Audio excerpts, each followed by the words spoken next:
আরামবাগের হরাদিত্য অষ্টাগ্রামে বারোয়ারি কালীপুজোর মাটি উদ্বোধন উপলক্ষে মানুষের ঢল। মঙ্গলবার পূর্ণ মকর সংক্রান্তি তিথিতে দলে দলে মানুষ এই মাটি উত্তোলনে যোগদান করলেন। উল্লেখ্য, হরাদিত্য সহ 8টি গ্রামের মানুষ এই পুজোয় অংশগ্রহণ করেন। পুজো অনুষ্ঠিত হবে আগামী 13ই বৈশাখ অমাবস্যা তিথিতে। সেই উপলক্ষে এদিন এই মাটি উত্তোলনের মাধ্যমে মায়ের মূর্তি তৈরির কাজ শুরু হবে।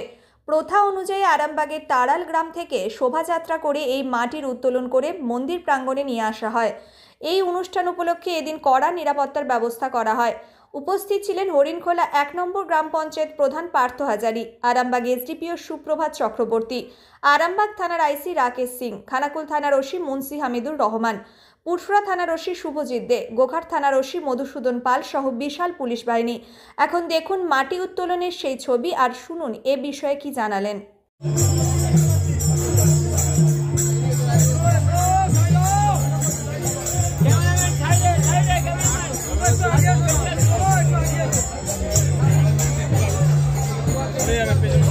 সৃষ্টি করবেন না, আরামবাগ প্রশাসন আপনাদের পাশে আছে।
এইখানে মা কালীর একটি রূপের পুজো হচ্ছে, যেটা অনেক দিন পর পর হয়। সেই উপলক্ষে মৃত্তিকা উত্তোলন আছে। সেই উপলক্ষে আমাদের পুলিশি সহায়তা একটা প্রকাশ হচ্ছে। কোন কোন থানার অফিসাররা এখানে আছে? সব আমাদের সাব ডিভিশনের এবং জেলার বিভিন্ন থানার অফিসাররা আছে। কতদূর র্যালিটা হবে, কত কিলোমিটার? এই পুরো গ্রামটাই ঘুরবে। মায়ের হরাদিত্য অষ্টগ্রামী বারোয়ারি যে উৎসব, আজকে মায়ের মাটি উঠছে। এই মায়ের মাটিটা তুলে মায়ের যে অঙ্গে লাগানো হবে, তারপরে মায়ের পুজো আছে। বৈশাখের 12-13 তারিখ থেকে শুরু হবে। কদিন ব্যাপী পুজো হয়? ওইটা আপনাদের 12 দিনের মতন করে পুজোটা হয়। কিন্তু এই যে মাটিকে কেন্দ্র করে যে মানুষের উচ্ছ্বাস, এ চোখে লাগার মতন, মানুষ আনন্দিত, মানুষের মায়ের মাটিতে একটু অংশগ্রহণ করার তারে বহু দূর থেকে মানুষ এসেছেন এবং এই বারোয়ারি কমিটি যারা আছে তাদেরকে আমরা ধন্যবাদ জানাই। এত সুন্দর করে আয়োজন করার তারে আমার পঞ্চায়েতে মাধ্যমে হচ্ছে, আমার পঞ্চায়েতে এলাকার হচ্ছে, আমাদের তো একটা গর্ব থাকারই কথা। এবং এর সঙ্গে আমাদের সহযোগিতা আরামবাগ থানা যেভাবে সহযোগিতা হাত বাড়িয়ে দিয়েছে মানুষের সঙ্গে, মানুষের যাতে না কোনো অসুবিধে হয়। এইখানে আমার আছেন এসডিপিও সাহেব আছেন, আইসি সাহেব আছেন, খানাকুল ওসি আছে, আমার পুরসুরা আছে, আমার এইখানে বিডিও আছেন, পুরসুরা ওসিও মানে আসছেন, এরকম খবর আছে। এখানে কতগুলো গ্রাম নিয়ে পুজোটা হয়? এটা 7টা গ্রাম নিয়ে পুজো, কিন্তু 7টা গ্রামই নয়, বহু আরও গ্রাম এখানে যোগ দিয়েছে। কতদূর র্যালি এটা? এটা র্যালিটা আমার সাবাগে তারালে মাটিটা উঠবে, মাটিটা উঠে আবার আমরা পরাজিত বিরিটি হয়ে আবার মায়ের মন্দিরে এসে প্রবেশ করব। এই ঠাকুরের নাম কি? এইটা হচ্ছে আমাদের মা কালীর একটা মানে নাম এবং হরাজিত্য অষ্টগ্রামী এটা মন্দির। আপনার নাম? আমার নাম পার্থ হাজারি, হরিণকলা 1-এর প্রধান। আজকে শোভাযাত্রা আমাদের অষ্টকালী বারোয়ারি বৈশাখ মাসে পুজো হবে, সেই উপলক্ষে আজকে মৃত্তিকা উত্তোলন হচ্ছে। সেই মৃত্তিকা নিয়ে মায়ের গায়ে প্রথম লাগানো হবে, এটাই হচ্ছে আমাদের রীতি বা প্রথা। এই পুজোটার কোনো স্থিরতা নেই, 4 বছর, 5 বছর, 6 বছর বা 3 বছর ছাড়াই পুজোটা হয়।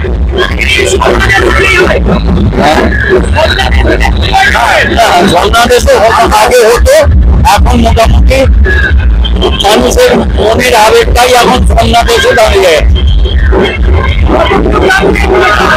8টা গ্রাম নিয়ে এই পুজো। এটা শ্রী শ্রী শ্মশান কালী মাতা সিংহ বাহিনী কালী, এর আমাদের পূর্বপুরুষের যে ইতিহাস, সেই ইতিহাস হচ্ছে ভগবান ব্রাহ্মণ সন্তান সাধনা করে এই কালী মূর্তিটার দর্শন পেয়েছিলেন, সেই থেকেই এই সিংহ বাহিনীর দর্শন। কত বছরের পুজো এটা? এটা আনুমানিক 152 থেকে 155 বছর আগেকার পুজো। 8টা গ্রাম নিয়ে পুজো, 8টা গ্রাম। গ্রামের নাম কি? হরাদিত্য, শ্যামগ্রাম, বাকস্তার, বরুণধারা, হরাদিত্য, বিরাটি, কৃষ্ণপুর। আরে পুজোটা কবে? পুজোটা হচ্ছে আগামী 24শে এপ্রিল, বৈশাখের 4ই বৈশাখ মেন পুজো। আরে এতদিন আগে থেকে কেন মাটি তোলা? আমাদের প্রতিমা তৈরির সময় দিতে হয়, এই সময় মিনিমাম 60টা প্রতিমা তৈরি হয়। এইসব তৈরির জন্য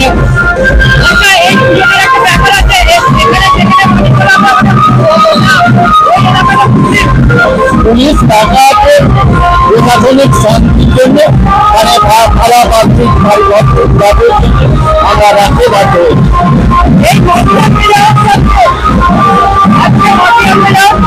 হ্যাঁ, আজকে মাটি আনতে যাওয়া হচ্ছে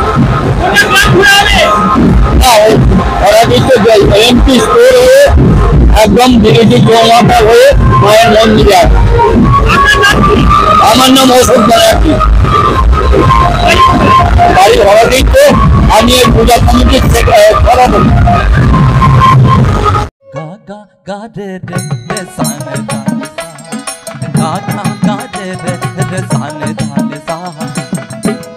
খুলে ফেলে দাও জাতির বর্ম, এ পরব মানে মানব ধর্ম।